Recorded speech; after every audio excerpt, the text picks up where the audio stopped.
ಬೆಟಗೇರಿಯ ನಿಗೂಢ ಗವಿಯೊಳಗೆ ಇದೆಯಂತೆ ನಿಧಿ. ಲಕ್ಕುಂಡಿಯಲ್ಲಿ ನಿಧಿ ಪತ್ತೆ ಬಳಿಕ ಎಲ್ಲೆಲ್ಲೋ ನಿಧಿ ವದಂತಿ ಶುರುವಾಗಿದೆ.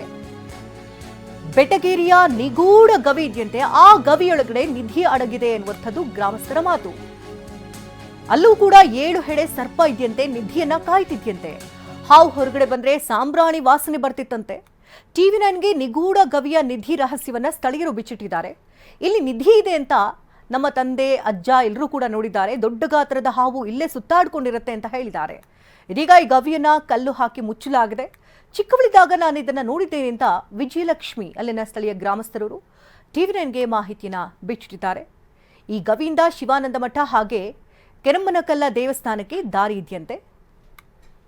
ಇನ್ನು ನಾಗದೇವರ ಕಲ್ಲುಗಳು ಕಾವಲು ಕಾಯ್ತಾ ಇದ್ದು 3 ಹೆಡೆ ಹಾಗೆ 2 ಹೆಡೆ ಜೋಡಿ ಹಾವುಗಳು ಕೂಡ ಅಲ್ಲಿದೆ ಅಂತ ಹೇಳ್ತಿದ್ದಾರೆ. ಕಲ್ಲಿನ ಚಿತ್ರ ಇರುವಂತಹ ನಾಗರಗಳು ಕೂಡ ಅಲ್ಲಿದೆಯಂತೆ. ನಾಗರ ಪಂಚಮಿ ಹಬ್ಬದ ಸಂದರ್ಭದಲ್ಲಿ ಅಲ್ಲಿ ಹಾವುಗಳು ಕಾಣಿಸ್ಕೊಳ್ಳುತ್ತೆ.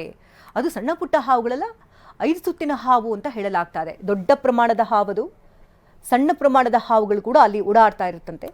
ಆದರೆ ಇಲ್ಲಿವರೆಗೂ ಯಾರಿಗೂ ಏನೂ ತೊಂದರೆಗಳು ಮಾಡಿಲ್ಲ ಅನ್ನೋದು ಅವರ ಮಾತು. ಇದೇ ಗವಿಯೊಳಗಡೆ ನಿಧಿ ಅಡಗಿದೆ ಎನ್ನುವಂಥದ್ದು ಅಲ್ಲಿನ ಸ್ಥಳೀಯ ಗ್ರಾಮಸ್ಥರ ಮಾತಾಗಿದೆ. ಬಗೆದಷ್ಟು ಇತಿಹಾಸ ಇಲ್ಲಿ ಬಯಲಾಗ್ತಾ ಇರುವಂಥದ್ದು. ಕ್ಷಣ ಕ್ಷಣಕ್ಕೂ ಕೂಡ ಅಚ್ಚರಿಯ ಮಾಹಿತಿಗಳು ಹೊರಬೀಳ್ತಾ ಇದೆ. ಬೆಟಗೇರಿಯ ನಿಗೂಢ ಗವಿಯೊಳಗಡೆ ನಿಧಿ ಅಡಗಿದೆ ಎನ್ನುವಂಥದ್ದು ಮಾಹಿತಿ.